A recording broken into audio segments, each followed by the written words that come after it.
তোমরা তো প্রায় সবাই অনেকে ডালিয়ার খিচুড়ি খেয়েছো, চালের খিচুড়ি খেয়েছো, কিন্তু কখনো কি ওটসের খিচুড়ি খেয়েছো? খিচুড়িটা বানানোর জন্য আমি 2 কাপ ডাল, 2 কাপ ওটস আর আমার কাছে যা যা সবজি ছিল, গাজর, বিট, আলু, কুমড়ো, লঙ্কা, ওগুলো নিয়ে নিয়েছি। তোমাদের কাছে যা যা সবজি থাকবে তাই নিতে পারো।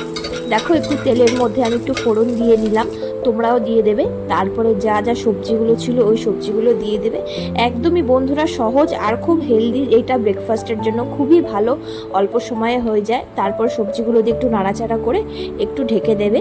তারপর ডালটা দিয়ে দেবে, ডালটা দিয়ে একটু নাড়াচাড়া করার পর ওটসটা ধুয়েছি বলে এরকম একটু দলা দলা হয়ে গেছে, এটা কোনো চিন্তার কারণ নেই।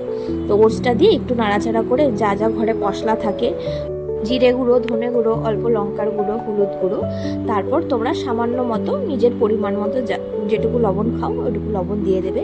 এটা বন্ধুরা তোমরা নিরামিষ দিনেও খেতে পারো, বা যারা একাদশী করে তারাও এটা খেতে পারে। এটা খুব হেলদি খাবার, এটাতে মানে কোনো ক্ষতি করবে না। আমি পরিমাণ মতো দেখো জল দিয়ে দিয়েছি। তোমরা যখন জল দেবে তখন জলের পরিমাণটা মেপে দেবে, না হলে জলের পরিমাণ যদি বেশি হয়ে যায় তাহলে খাবারটা টেস্ট হবে না।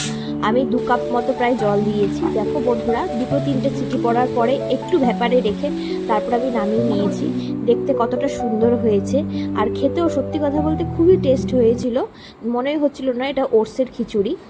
তোমরা এটা নিজেরাও বাড়িতে ট্রাই করে দেখতে পারো।